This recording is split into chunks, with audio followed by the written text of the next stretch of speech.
In the late 1920s, the US economy looked unstoppable. Output was up, stock prices were up, optimism was very much up. If you only watched the charts, it looked perfectly safe. But a lot of that miracle growth was borrowed. Banks and brokers happily lent money so people could buy stocks on margin. As long as prices rose, everyone looked like a genius. Behind the scenes, the banks were loading up on risk. They lent into the bubble, kept thin reserves, and had almost no protection if loans went bad. The system looked solid from the street, but it was fragile underneath. Speculation turned into a lifestyle. Taxi drivers, shopkeepers, and office clerks all tried to trade their way to easy wealth. The market stopped feeling like investment and started behaving like a casino. In 1929, the music did stop. Falling profits, higher rates, and pure fear flipped the mood from greed to panic. Prices crashed, margin calls hit, and people sold whatever they could just to cover their debts. The crash jumped from Wall Street to Main Street. Rumors about weak banks spread fast, and people lined up to pull out their savings. When enough depositors run, even a decent bank can die in a few days. Once the banks failed, credit dried up. Businesses couldn't renew loans, couldn't invest, and often couldn't even pay wages on time.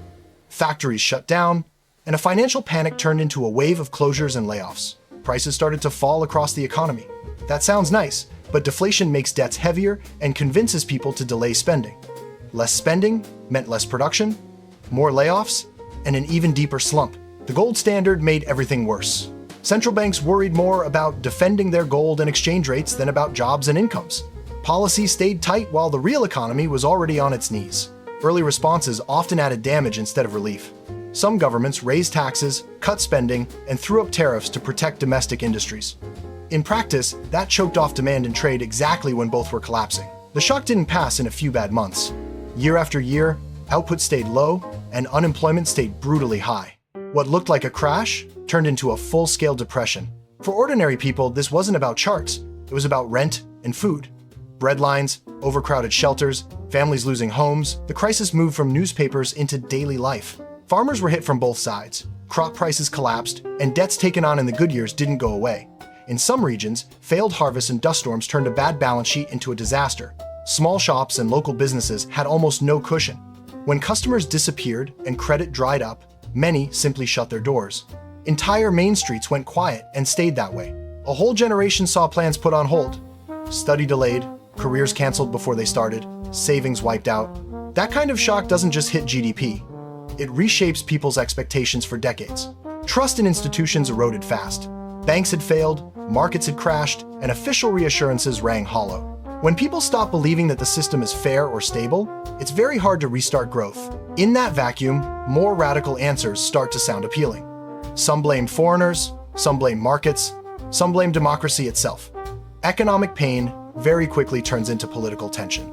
And this wasn't just an American story. Credit links and trade ties spread the shock across borders. Banks failed in Europe, trade collapsed worldwide, and policy mistakes in one country hurt its neighbors too. For a while, many leaders still hoped the economy would heal itself if they just stayed disciplined and waited. Instead, every year of hesitation made the damage deeper and the eventual choices more extreme. By the early 1930s, it was clear the old playbook had failed. The question was no longer whether to change course, but how far to go and what risks societies were willing to take to escape the slump. By the early 1930s, one thing was clear. Doing nothing had failed. Voters demanded a new course, and politicians promised action, even if nobody yet knew exactly what that would look like in practice. The first priority was to stop the banking death spiral.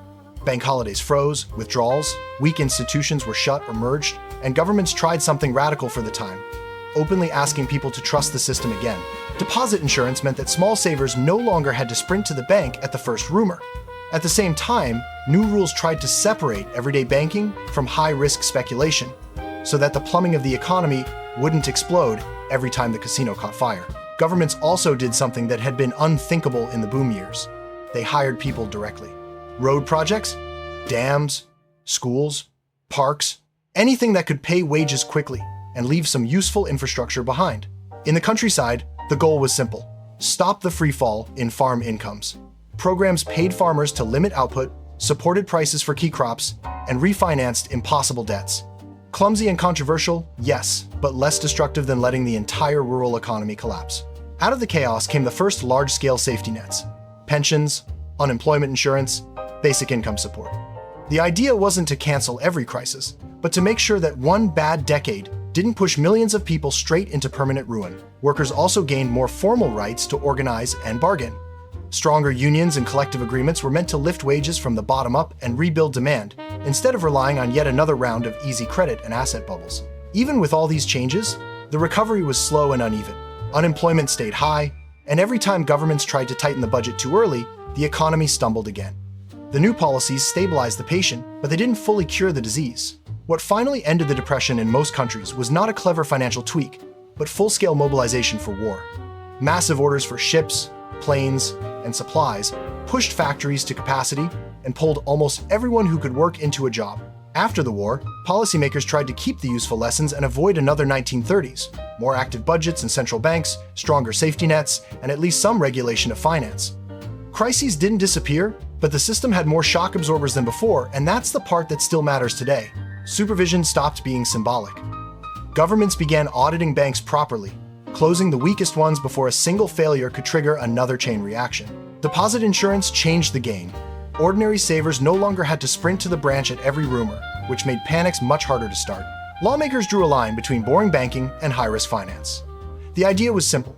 Payment accounts shouldn't explode just because traders made bad bets. Leaving or softening the gold standard gave central banks breathing room. They could finally cut rates and expand money instead of defending metal at any cost. In agriculture, governments tried to stop the price freefall. Supporting key crops and restructuring farm debt kept many rural communities from simply disappearing. In the cities, job schemes focused on repairs and maintenance, fixing streets, buildings, utilities. The goal was visible improvement, not just nicer statistics. Public works turned idle workers into builders.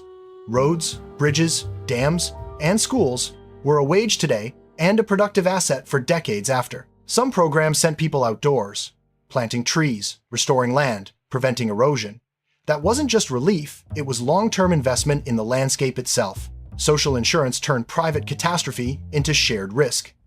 Pensions and unemployment benefits did not end recessions, but they made them far less brutal for households. New labor rules strengthened workers' bargaining power. Higher, more stable wages were a political demand, but also a way to rebuild demand from the bottom up. Another lesson was basic oversight. Regulators finally started watching markets and balance sheets for real, instead of assuming that fear and greed would magically keep each other in check. Governments also learned that, in a deep slump, cutting spending can make the hole deeper. Targeted public investment and support programs worked better than pure austerity slogans. Monetary policy stopped being a one-way rulebook. Central banks slowly accepted that their job was not only to fight inflation, but also to prevent the financial system from imploding. Step by step, economies added cushions, safety nets, deposit insurance, and automatic stabilizers. The idea was simple shocks might still hit, but they shouldn't knock the whole system over. After the war, countries tried to coordinate instead of running zero-sum games.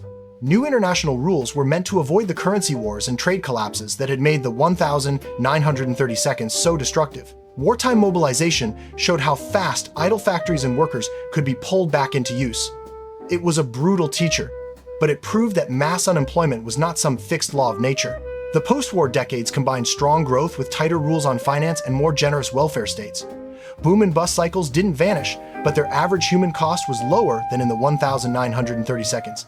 Over time, though, confidence crept back in.